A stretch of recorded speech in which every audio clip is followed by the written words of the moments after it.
Welcome to the latest match preview here on Stones TV and the Maidstone United podcast, where we look ahead to our third of 3 away days in a row. It's a midweek league game at Enfield Town. So to the goalkeeping department, and Joe Wright left for Aveley. Addy Connolly re-signed for 25-26 into his 5th season. Tom Norcott joined on loan from Reading until January 31st, and after initial agreements to dual register, the permanent departure of goalkeeper Rhys Forster was confirmed last week. He signed in the summer of 2023 and appeared 107 times for the club, and he played a pivotal role in securing promotion to the National League South. So Nigel, we always say how managers want their established number one. Rhys was that guy. Now he's gone. Your thoughts on their situation? Might be interesting to see who they play on Saturday, isn't it? You know what I mean? Obviously what goalkeeper goes in there, but you know, like we said before, it's never ideal, is it? You know, so something like a manager like that, that's, you know, add you regular number one, and for them to go and you've got to try and bed somebody else in. It's again, it's what we've said. You know, it's always the hardest position, isn't it? The goalkeeping position, because you know, one mistake and it can cost a goal, isn't it? Yeah. And I know last year when we played them, it was earlier on in the season, wasn't it? It was September that we played them last year, but you know, they was finding their feet, and it took them a while to sort of establish themselves, and they went on that late run towards the end of the season, didn't they? And again, you know, losing the goalkeeper that did that. Maybe it's the time for a change, but maybe, you know, as well, like I say, it's not easy doing it beginning of the season or like mid-season, is it? Yeah. You know, when the season's already kicked off. So yeah, it's going to be interesting. It's obviously going to be one to keep an eye on, isn't it? And you know, they've just lost in the FA Trophy, but you know, they do pick up some results. I mean, they beat Ebbsfleet on a Tuesday night a few weeks ago, didn't they? Quite convincingly at their place. So you know, they do know how to play down at their ground, and they know what to make the best of it. So yeah, so it's going to be interesting, because obviously the goalie is your bedrock that the rest of the team is built on. Exactly. So in defence, and Joe Payne left after over 150 appearances for the club. He signed for Pottersbar Town. Young Scottish defender Noah McCann had a 1-month loan from QPR. He subsequently spent time at Bracknell Town as well this season, but is back with QPR once more. Probably nursing a hangover still after that win against Denmark the other night, probably. Joyous scenes for the Scots. Ruardi Donaldson joined from Chelmsford City. Avan Jones signed from Chesham. Nino Adam Malarkey signed after his departure from Millwall. Ethan Cann came in on loan from Charlton Athletic. Adam Thompson was retained for 25-26 after joining in October last year. Jade Lambert re-signed for 25-26 after gaining promotion from the youth setup. Henry Hawkins was also retained for the season ahead after signing from Whitehawk in December last year. His last league goal at time of recording was the opener at home to Eastbourne Borough. Xavier Benjamin is in his 2nd season with the Towners after leaving Cardiff during summer 2024. Club captain Mickey Parcell has been at Enfield on and off for the last decade, most recently after joining from Hornchurch during the summer of 2023. At time of recording, he last scored in the league on opening day at Torquay. So Nigel, a few names with a lot of experience there, some staying, some going. Your thoughts on a difficult start for McPherson's backline? Yeah, I mean, it's always going to be difficult, isn't it? You know, they've tried to go out and get players in that are used to this level. You know, they've got the lad in from Chelmsford and Chesham as well. And then they've sort of relied on a few loans there, just say from Millwall and Charlton. And then, you know, again, the players that they brought in last year, they've kind of retained. But, you know, like I say, it's difficult for a club like Enfield. You know, they survived last year, but they only just survived, didn't they? Yeah. So, again, you've got that second season syndrome as well there. And, you know, when you haven't got the biggest budget or in relative terms to the rest of the league, it's always going to be difficult, isn't it? And you're always going to be trying to get these loan players in, and hopefully they can do the business for you. But a lot of the time with these loan players, like I say, they're they can come in if they do the business. It's like a double-edged sword, isn't it? Because they're probably recalled by their club, and then they go out to a higher placed team, either in the same league or into the National League. So, yeah, I mean, it's just about trying to get the best out of what they've got, isn't it, really? And as I say, just trying to pick up the odd result here and there and try and get that consistency and try and get that sort of like keeping the score down and being in games as long as you can. Keep it competitive. Yeah, and then trying to nick something at the end there. So in the midfield, and Dylan Ajay-Hersey left for Potters Bar Town, having been on loan there last season. Youngster Hayden Bullis signed on a season-long loan from Leyton Orient, played for Dartford last season. At the time of recording, his last league goal was a consolation at home to Salisbury on Remembrance Day. He was Enfield Town's Player of the Month for October. Tashawn Gallimore signed in the summer after his departure from Chesham United, recently on international duty with the British Virgin Islands. And at time of recording, his last league goal was the opener in the 3-1 home win that Nigel mentioned against Ebbsfleet. Jack Bates returned to Enfield after he left Worthing in the summer. Bailey Brown re-signed for 25-26 after he joined from Hemel in December 2024.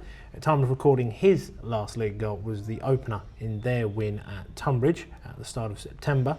Sam Youngs is the all-time appearance maker for Enfield Town, with the 1-0 loss at Horsham being appearance number 352. His last league goal at time of recording was scored a week before, with the opener in the dramatic 3-2 loss at Dagenham.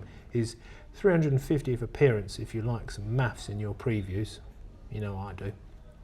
And Ollie Knight re-signed for 25-26, another one of those players who moved with McPherson from the Met Police to Enfield Town back in the summer of 2023. So Nigel, a lot of familiar and returning names in this midfield, familiar to Enfield, and some who we have come up against in South over recent years.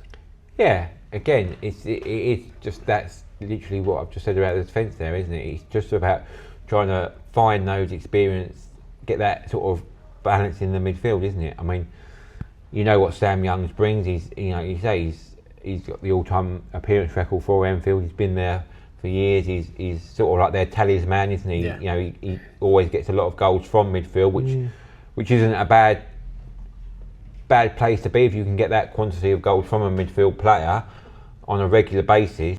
You've got a fighting chance, haven't you? But it's just about, you know, getting players in the trenches with you. It's going to roll their sleeves up and do the dirty stuff, isn't it? And you know, like you say, they've brought in a couple of players with National League South experience, which is what we've said before about these teams that sort of come up last year. You've got to sort of, you know, as you sort of try and establish yourself in the division, you try and get players of that level to come in, don't you? So, you know, it's all right, you know, for the established clubs, you know, they can afford to go and get somebody from that with National League experience to bring in, and then try and get these like diamonds in the rough to sort of come in and complement them. But you know, from Enfield's point of view, they've just got to sort of like they can't have like project players, because you know they've got to sort of like still maintain the results to keep their place in that division. It's, as I say, it's sort of like a double-edged sword, isn't it, in that respect? You know, you want the players to come in and do well, but you can't give them that time to sort of settle in, because you need to be getting results. Yeah, so it might be a few points further adrift again. Yeah, still. Exactly. And you know, as I say, it's just about, you know, they've got to know their battles, haven't they? I mean, we've said it with a few of the teams that we've played down at the bottom end of the table. You know, they're looking at Maidstone. Really, is like a free hit to them, isn't it? You know, it's not one they're expected to get any points from, but they're at home on a Tuesday night. So, like I say, you think to yourself, you know, if you was Gavin McPherson, you'd be saying, right, stay in the game as long as you can. You know, keep it tight, keep it thing, and you know, we might get a decision go our way, or get a ball in the box from a free kick, or you know, a corner that come in that, you know, that Maidstone don't deal with, and you know, you kind of layer it out like that, don't you? You know, so again, it's a different challenge for us than what we had against Dorking on Saturday. But yeah, it kind of flips it around, doesn't it? You know, it's what we're going to do, because notoriously that's where we struggle, isn't it, against teams like that. I mean, I know we've done well this year against Farnborough and Slough, so, and they were both away from home as well. So again, it just goes on to the sort of point we've been making over previous videos. We do tend to play better away, not play better, but we are more relaxed results. Away. Yeah, we're more relaxed away from home, and you know, we can be that counter, because we press high. You know, we like to get the balls in the box. You know, we can sort of establish ourselves. Whereas at home, you know, when teams come and sit in, like Chesham did this year, you know, they come and sit in their banks, and it's just difficult for us to break them down, because they come for a point, and you know, if they get a point, it's a result for them. But as I say, it's just all those different nuances that make up this league, isn't it? And that's what it's about. You've got to overcome all the challenges that are put in place. Yeah, that's why we love it. So up front, and Reece Richards left for Potters Bar Town, where he was dual registered last season. Seems to be a bit of a Enfield spine at Potters Bar Town by the sound of things. Matty MacArthur signed in the summer. Ex-Gills and Dartford forward left for Chatham at the end of October. Already mentioned him in the Dorking preview. Ex-Stone Harry Lodovica signed in the summer and has since joined Isthmian Premier side Whitehawk on a 3-month loan. Another ex-Stone, we've also recently mentioned, against the Stones, it's Lamar Reynolds, scorer of that goal at Ipswich and the hat-trick at Eastbourne, of course. He signed after leaving Greenock Morton in the summer. He scored the other 2 decisive goals in that 3-1 win at home against Ebbsfleet. His most recent league goals for the club at time of recording. Forward Tommy Wood signed after leaving Hornchurch in the summer. He has a brace of league goals at time of recording. Sadly, only one of them counts in his stats, the opener at Chesham, as well as the equaliser, an own goal for the hosts that day. Ollie Davis, a former Ipswich youth teamer, joined from Braintree at the end of October. He scored a late consolation at Dorking at the start of the month. Eli Ackerson stepped up from the academy to the first team. Cian Dillon rejoined on a 28-day loan from QPR, having been on loan at Torquay earlier this season, as well as at Enfield at the end of last season. And Billy Leonard was retained for 25-26 after he joined from Hendon during summer 2024. He has 1 league goal so far this season at time of recording, having scored the opener in a 4-1 loss at Dover earlier this month. So Nigel, hopefully I can stop saying at time of recording in a minute. Plenty of options up top, not many goals in there so far, and an alarming number of leads being snubbed out. Your thoughts on that forward line? I mean, yeah, they've got a few names, isn't there, and some are recognisable and some are not, but you can't talk about Enfield in their forward line without mentioning Lamar Reynolds, can you? Do you know what I mean? It's like, of course, from a Stones point of view, you know, that goal, it's that goal, isn't it? You know, that goal. You only have to say that goal. It's just like, it brings back those feelings again. You're back at Portman Road. You're back. You know, He's going again. Watch him. But it is, though, isn't it? It's such an iconic moment in the Stones' history. And if we do have that one opportunity, can we take it? And the pass is brilliant, and they're in. Reynolds. Everything went silent. All I could see was just the goal, and the keeper was just pretty much tunnel vision for me. Can he get his shot away? He should do now! Oh my word! When Lamar dinked the keeper, I'm like, oh my days, what is going on in here? As soon as it left my feet, I pretty much knew it was going in. You know, I wouldn't imagine, you know, there's going to be no sort of animosity towards him or from the Maidstone fans. I mean, you know, well, you saw Sol had a great reception there at the Chippenham game, didn't he? Yeah, exactly. So, you know, it's just one of those things, isn't it? And, I mean, they've got other players there. You know, they've got a couple of youngsters there, and Tommy Wood as well, isn't it? Coming from Hornchurch, you know, he's got form at this level. You know, he's been around this level for a few years, but yeah, all from a Maidstone point of view, and that, make no apology for it, it's going to be about seeing Lamar, isn't it? And you know, he's that kind of player, that is that kind of sort of reception that you want as well.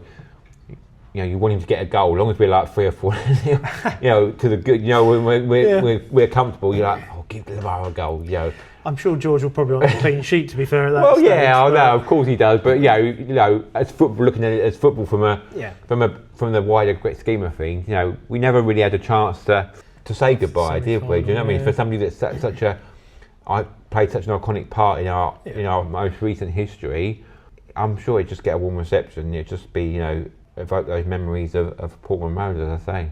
Sure it will. So to Enfield's form so far this season, they have 5 wins at time of recording. That's that phrase again.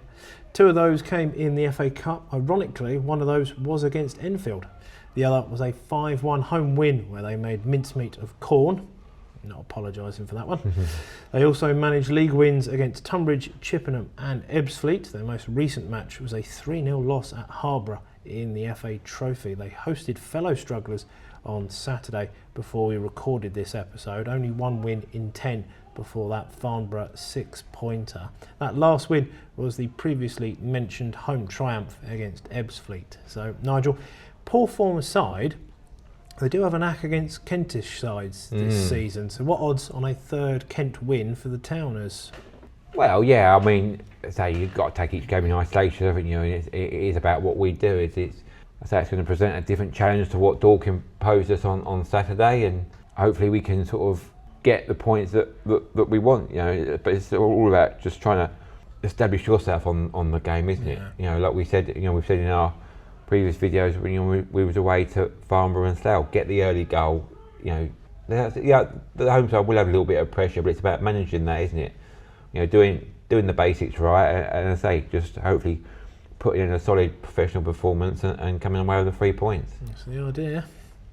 So the head-to-head in the last 8 competitive meetings, Enfield have only won once, back at the Gallagher in January 2015. Stones did the double last season, scoring 4 times both home and away. So Nigel, Maidstone yet to lose at Enfield in their modern guise, coupled with their current form. Is this only going one way again? Fingers crossed. That'll do. Yeah, well, we've talked about it, isn't it? We have. That'll do, mate. That's fine. Remember, if you can't make it to the game on Tuesday, be sure to tune in to myself alongside Fred Atkins from 7:30 on Stones Live. You'll see us on the hot take and then hear us on the highlights once those go online. And 24 hours before Enfield, the under-23s have a home game against Deal, where they will look to make it 9 league wins from 9. Also, a 7:45 kickoff. Details of those matches, as well as upcoming fixtures for all Stones sides, are available on the club socials and website now. So the Stones have a good record against our hosts on Tuesday night, who are on a bad run of form again to start a season and are fighting to get above that dotted line. The Stones enjoyed their trip last season with a big and morale-boosting win, hoping to keep spirits high with another win and keep them in and around the playoff places. Our thanks to you all out there as ever for watching or listening to the latest preview. Like and subscribe on YouTube, and wherever you get your podcasts, just search for the Maidstone United podcast. See or hear you for our next preview ahead of the return to the Gallagher after 3 weeks away when we host Salisbury. And as always, come on, you Stones!